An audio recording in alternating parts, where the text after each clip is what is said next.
Kalau kita ngomongin basket, apa sih yang pertama kali muncul di kepala? Pasti slam dunk yang keras atau tembakan 3 angka yang bikin deg-degan kan? Keren banget emang. Tapi pernah kepikiran nggak apa sebetulnya yang ada di balik semua aksi keren itu? Nah, di sini kita bakal bongkar abis-habisan dapur permainan bola basket. Kita mau lihat sisi sains yang bikin game ini begitu. Wow. Betul banget kan apa kata kutipan ini? Ini tuh bukan sekedar soal, wah jago banget fisiknya, atau bakat dari lahir. Oh bukan. Di balik tiap kali dribble, tiap operan, itu ada lapisan-lapisan kayak sains dan strategi yang akan kita kupas tuntas. Siap-siap aja, pandangan kalian soal basket bakal berubah total setelah ini. Oke, kita mulai dari sini. Buang jauh-jauh deh pikiran kalau basket itu cuma soal bakat alam. Kenapa? Karena setiap gerakan di lapangan, dari yang paling simpel sampai yang paling bikin kita melongo, itu semua ada landasan ilmiahnya. Ini tuh perpaduan seni dan sains yang keren banget.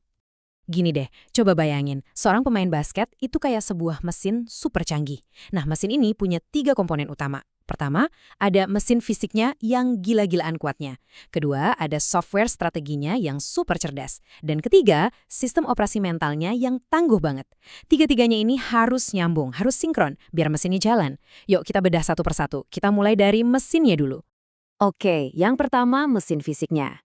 Kita semua tahu lah ya, pemain basket itu tinggi, atletis, tapi seberapa berat sih tuntutan fisik yang mereka hadapi tiap kali masuk lapangan? Beneran deh, angkanya mungkin bakal bikin kalian kaget. Coba bayangin ya, dalam satu pertandingan aja, seorang pemain level atas itu bisa lari sejauh 5 sampai 7 kilometer. Itu kira-kira sama kayak lari dari Monas ke Blok M. Gila kan?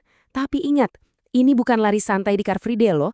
Ini lari cepat, berhenti mendadak, lompat, muter, non-stop selama 48 menit.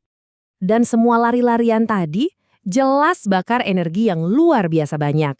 Kita ngomongin soal 600 sampai 800 kalori yang kebakar dalam satu pertandingan. Itu hampir sama kayak makan satu porsi nasi goreng spesial yang lengkap pakai telur sama sate. Kebayang nggak sih ngebakar kalori sebanyak itu cuma dalam satu game? Dan ini bukan cuma lari lurus doang ya. Ini tuh kombinasi brutal dari sprint, secepat kilat buat lewatin lawan, lompat setinggi-tingginya buat rebound atau ngeblok, terus ada pivot tajam yang butuh keseimbangan super. Semuanya tuh butuh koordinasi, kekuatan, dan stamina yang udah bukan level manusia biasa lagi. Oke, mesin fisiknya udah terbukti kuat. Tapi mesin sekuat apapun, kalau nggak ada software yang cerdas, ya nggak bakal menang. Sekarang kita masuk ke otaknya permainan, strategi. Coba deh bayangin main catur, tapi bidaknya itu manusia super atletis yang geraknya secepat kilat. Nah, itulah basket. Mau contoh yang paling klasik? Pick and roll. Dengar namanya kayaknya simple ya. Satu pemain ngasih halangan, temennya lari, terus dikasih bola. Gitu kan? Eits, tunggu dulu. Biar berhasil, ini butuh timing sepersekian detik dan chemistry yang kuat banget antar pemain. Taktik ini tuh efektif banget karena tujuannya bikin pertahanan lawan panik dan bingung, memaksa mereka salah ambil keputusan dan boom, celah buat nyetak angka kebuka lebar. Jadi di lapangan itu selalu ada pertarungan tanpa henti. Di satu sisi, tim penyerang putar otak buat cari celah, bikin ruang tembak, jalanin skema-skema yang rumit. Di sisi lain, tim bertahan kerja keras nutup semua celah itu, sambil teriak-teriak komunikasi buat nebak gerakan lawan. Jadi setiap kali bola pindah tangan, itu artinya duel taktik dimulai. Siapa yang bisa baca permainan lebih cepat? Tapi, ujung-ujungnya strategi secanggih apapun di papan tulis yang nggak ada artinya kalau eksekusinya gagal. Yang paling penting itu ya di lapangannya. Kemampuan buat ambil keputusan dalam sekejap mata, di tengah sorakan penonton dan teriakan pelatih. Nah itulah yang misahin antara tim juara dan tim yang ya biasa aja. Fisik oke, taktik oke, tapi ada satu lagi medan perang yang nggak kelihatan mata, tapi sering banget jadi penentu menang atau kalah. Apa itu? Arena di dalam kepala setiap pemain.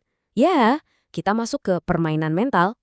Coba deh, kalian bayangin ada di posisi ini. Waktu sisa 1 detik. Tim kalian ketinggalan 1 poin.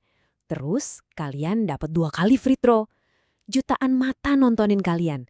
Di stadion, di TV. Tangan mulai keringetan. Jantung rasanya mau copot. Gimana caranya biar bisa tetap tenang dan masukin bola itu?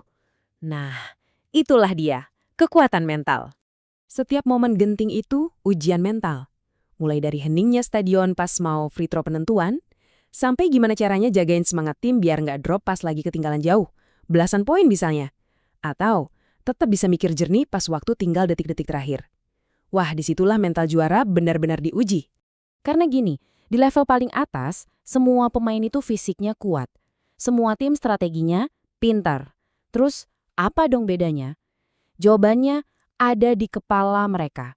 Punya mental baja buat tetap fokus, tetap positif di bawah tekanan paling berat sekalipun, itu adalah senjata rahasia yang nggak kelihatan, tapi paling mematikan. Oke, jadi kita udah bongkar 3 komponen utama dari mesin super pebasket tadi. Fisik, strategi, dan mental.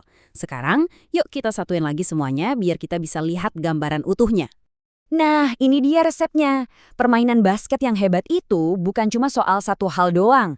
Ini soal harmoni yang sempurna antara 3 elemen ini. Tubuh yang prima jadi fondasinya, otak yang taktis jadi pemandunya, dan mental yang sekokoh baja jadi penentu akhirnya. Dan ini yang bikin kita kembali lagi ke slam dunk di awal tadi. Jadi lain kali kalian lihat ada pemain yang melakukan slam dunk keren, ingat, itu bukan cuma soal lompatan tinggi dan otot kuat. Itu adalah puncak dari kekuatan fisik, eksekusi taktik yang cerdas, dan fokus mental yang luar biasa. Semuanya jadi satu dalam satu momen. Nah, sebagai penutup, aku mau lempar satu pertanyaan buat kalian. Dari 3 pilar ini, fisik yang gila-gilaan, strategi catur super cepat, sama mental sekuat baja, menurut kalian mana sih yang paling krusial buat sebuah tim bisa menang? Nggak ada jawaban salah loh ya. Coba deh, tulis pendapat kalian di kolom komentar. Aku penasaran banget pengen tahu.